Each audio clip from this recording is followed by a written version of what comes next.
1866, in the territory of Arizona, a treaty existed between the Mescalero Apaches and the United States government. As was the case of many treaties with the Indians, this one was broken. The question of which side first broke the treaty is still disputed today. It is known, however, that the head of one band of Apaches would not necessarily feel obligated to honor the decisions of the leader of another band. On May 16th, a troop of cavalrymen, under the leadership of an ambitious young lieutenant, attacked and massacred a sleeping camp of Mescalero men, women, and children. The leader of that Apache band, along with his woman, were among the few survivors. Ironically, he and his people had believed in and were respecting the treaty. That once peaceful man who had opposed killing now became the feared and hated warrior. He soon came to be known to white men throughout the territory as Shi Glitzo, the man who wore the yellow shirt.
You're a fellow who lost a couple of fingers that way.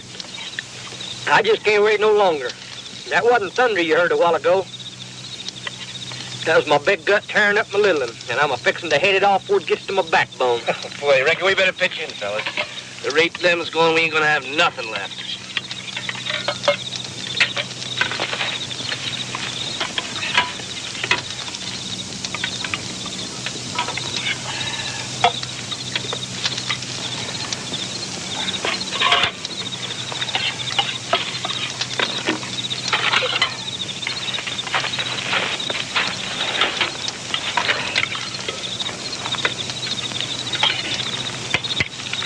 Ain't you grubbing tonight, Major? Seems to me you'd get enough of that right in just making out them survey maps in the daytime.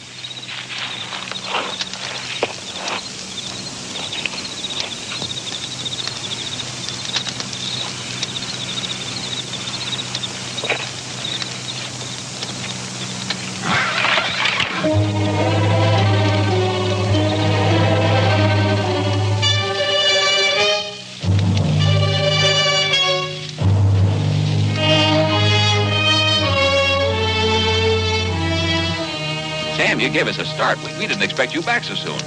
Had a change of plans, Major. Sort of figured you'd be more interested in this than camp meat.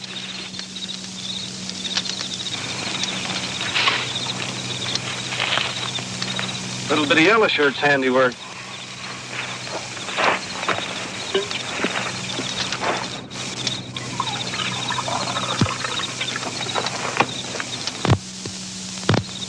I'd hope that renegade had learned his lesson after the skirmish we had at the Big Muddy last spring. Wolves don't change, Major, once they've tasted blood. Were there any others with this man? Near as I could tell, there wasn't. He was a dispatcher from Fort Blanding. I found this on him. It's made out to you, sir.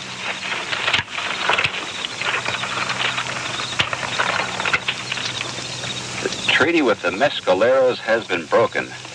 Yellow Shirt and his band have ambushed the supply train from Fort Haines and butchered all troops. You are hereby ordered to return to the safety of the fort immediately. Signed, Colonel Redding. Men, we're going to break camp in the morning. Private Hatfield, see to the bearing of this man as soon as it's light. Yes, sir. Corporal Hawkins, you'll take the first watch. Yes, sir. Private Simmons, you'll relieve him. Yes, sir. Come on, men, let's get this fire out.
Sure thought it was goners, Major.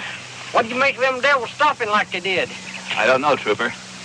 I don't think we better wait around here anymore and try to find out either. Let's pack up and get out of here.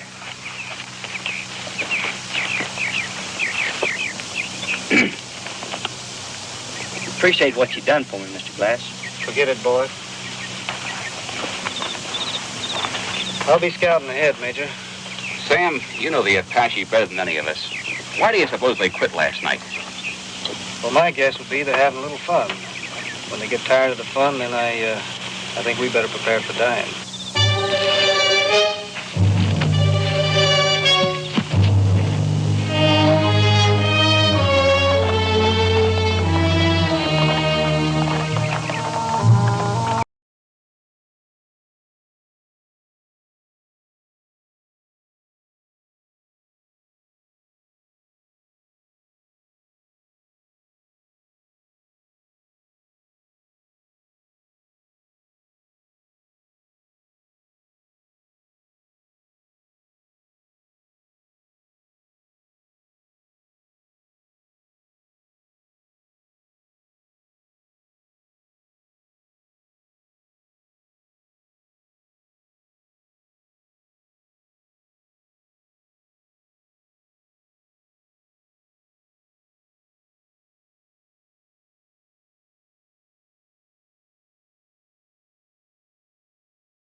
Trooper Hatfield? Sir?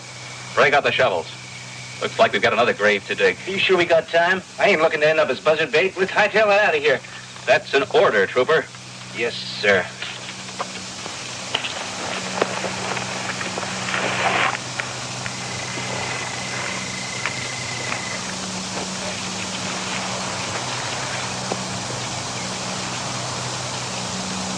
I don't know what you thought of this man, Lord. I grew to like him the past few months. He was a bit headstrong, but that's the way of mountain men, I suppose. Well, I'll be a son of a... He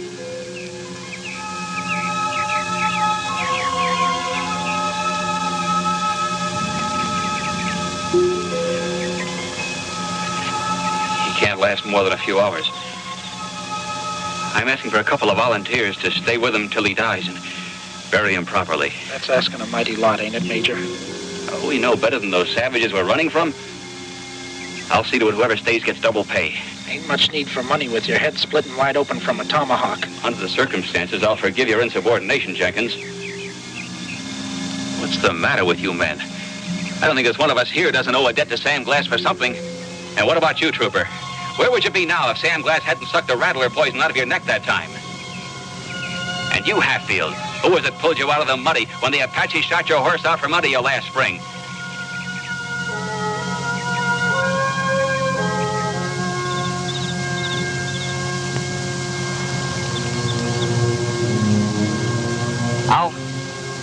I'll stay. Double pay, huh? That's a mighty tempting offer, Major. You're volunteering? Yeah, I reckon I am. All right, the rest of you men mount up. We've got 75 miles ahead of us of playing cat and mouse with Yellow Shirt. We'll move as slow as we dare. You men will probably catch up before nightfall. Come on, men. Let's go.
How long you think he's gonna last? Too darn long to suit me. Hey, you hear something out there? Shut your lip, boy. You're making me nervous. Sorry, just thought I heard something. You're gonna keep hearing things out there till you jump out of your hide. Lem, what you gonna do with your extra pay? I'm gonna get me a quarter rye. Yes, sirree. A quarter of that rot-gutness rye you've ever seen. That's what I'm a-getting. Hey, boy, did I ever tell you about the time I caught myself one of them Blackfoot squaws? You know them Blackfoots, they're different than them dog-faced. They don't mind a white man throwed in every once in a while. For variety, I reckon. You think if I gave him a drink of water, it might help to ease him a bit?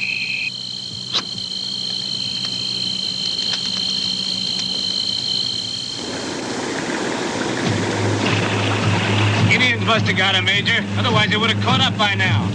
Let's stop here for an hour or so and give the horses a breather. Maybe they'll catch up by then.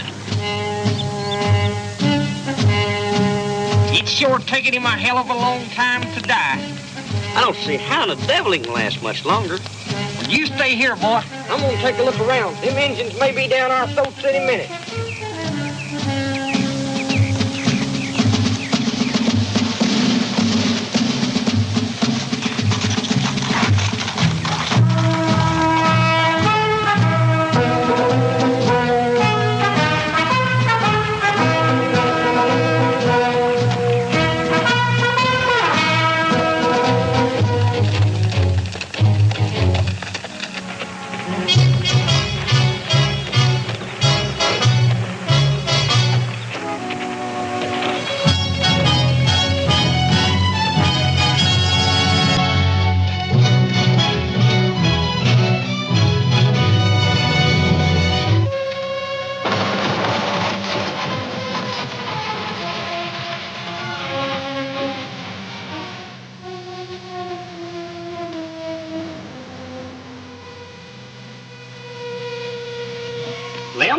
Ma'am, is that you?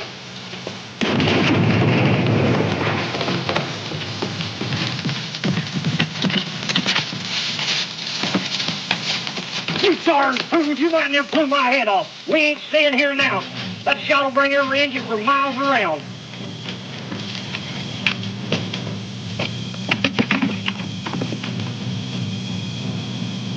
I told you let's get out of here, boy. But, Liam, he ain't dead yet. As far as I'm concerned, he is.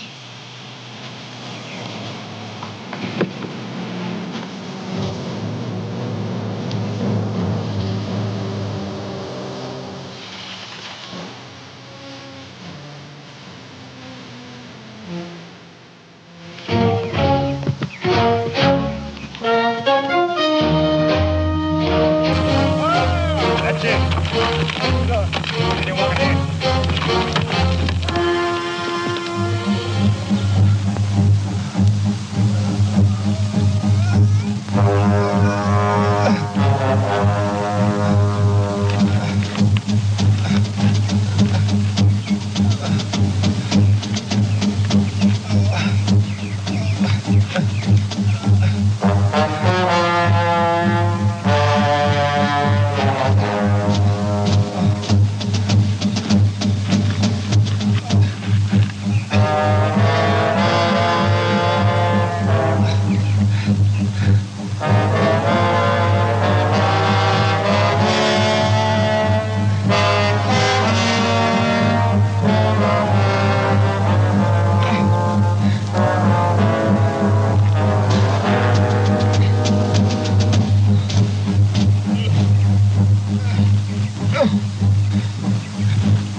My dear Martha, I miss you very much. I know that I said I'd be home by now. But Major Henry promised me a bonus for this last trip. And it means that we'll have enough money to buy that little piece of ground that we've always wanted over on Spring Creek. I hope you like the music box. I picked it up at Sutter's store a couple of weeks ago. Trooper Joe said he'd deliver it along with this letter. Tell little Sam he's to be a good little boy and help you with the chores. And tell my little Rachel that Papa will make a cradle for her dolly when he gets back. Martha, I know it's been rough on you and the kids, but we'll be together soon, the way a family should be. I love you, Martha. I love you very, very much. Sam, P.S. There's been no trouble.